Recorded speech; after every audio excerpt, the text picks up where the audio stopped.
So as most of you guys are probably already aware, the Ill-Gotten Gains Update Part 1 brought in a load of cars which are actually extremely expensive. The supercar that we actually got, the Pegassi Osiris, was in the $1.85 million range, and the rest of the vehicles and other things that we got all added up into the millions just by themselves.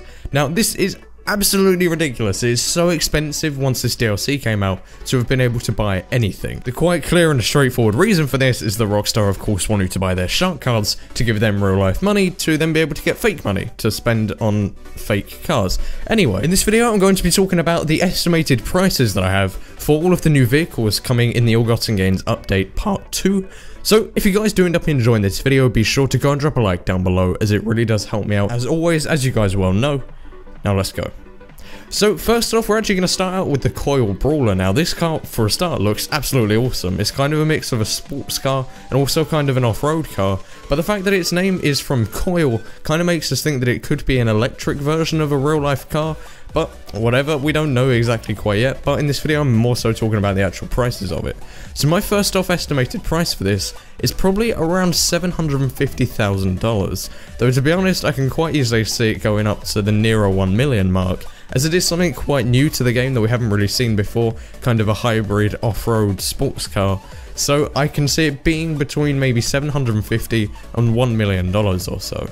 Next up, we actually have the Lampaty Toro, which is the new boat. Now, I actually took kind of based on all of the other boats that we've got in DLCs, and they were all around like the $300,000 to $400,000 mark. So I kind of stuck this in at about $350,000. It's going to be more expensive probably than previous DLC boats, just because that's kind of how Rockstar operate. But I don't think it's going to be too much more expensive, and it sure won't be too much cheaper. So 350 grand estimated is kind of my price for it. Next up, the Inverter Oak Blackfin. Again, I looked at more sports classics, and this thing does look really sleek. It's a really nice looking kind of classic sports car. So I've put it in at kind of provisionally $700,000, though again I can see this kind of ramping up very quickly to maybe around the $850 mark. So I'd say between $700,000 and $850,000 in-game dollars.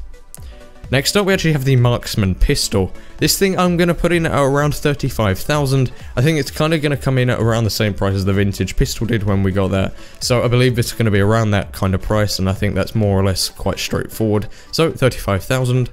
Next one is of course the Pro Genti 20. Now this thing is going to be very expensive, I can pretty much guarantee that. If it's anything like the Pegassi Osiris, which came in at I believe $1.85 million, I'm going to put this in at between 1.8 to maybe 2.1, 2.2 million dollars, depending on if it's a little bit faster or ever so slightly slower, or pretty much just the same thing. But I can guarantee that this thing is not going to be cheap. I'd say at least 1.75 million, but I've kind of estimated probably 1.8 to 2 million or so. If we take an average 1.9 million or so, I think that seems quite reasonable for a car like this, or at least kind of consistent with Rockstar's pricing. Next up, we have some Knuckle Dusters. Now, a lot of people are going to be quite excited for this. It's going to make melee fights pretty interesting and just pretty gruesome, I guess. But I'm going to put in the Knuckle Dusters at maybe $55,000 to $60,000. Whenever it's a new, completely new thing that we haven't had in the game before, Rockstar do like to kind of put up the price on even just these kinds of weapons. So I think $60,000 or so is quite average for something like this. Second to last, we have our Vapid Chino. I think this thing isn't going to be too bad. We have lots of other cars like it, but none that look quite as stylish as this. But I'm going to say maybe 180 grand, maybe around the 200 grand mark or so, just within that small estimate. I think 200 grand seems quite normal for this kind of car, and kind of again follows in with Rockstar's pricing history.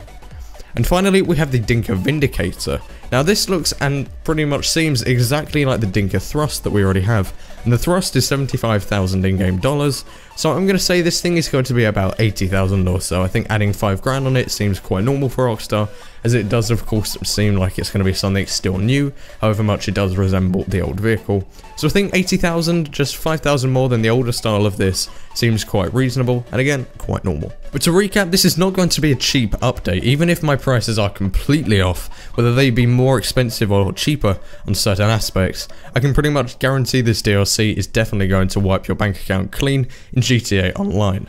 So if you guys did end up enjoying the video, be sure to drop a like down below as it does help me out immensely. As always, subscribe for more videos just like this coming very soon. I'm working on some machinimas and have loads of videos planned for the Ill-Gotten Gains Update Part 2, and of course the Independence Day Update specials, which are actually going to be returning this year in July.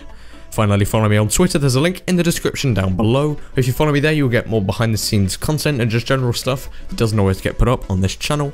But also leave a comment down below telling me what you guys think of these prices. Do you think I've set them too high, too low? Give me your estimates for certain things, and that will be pretty much it.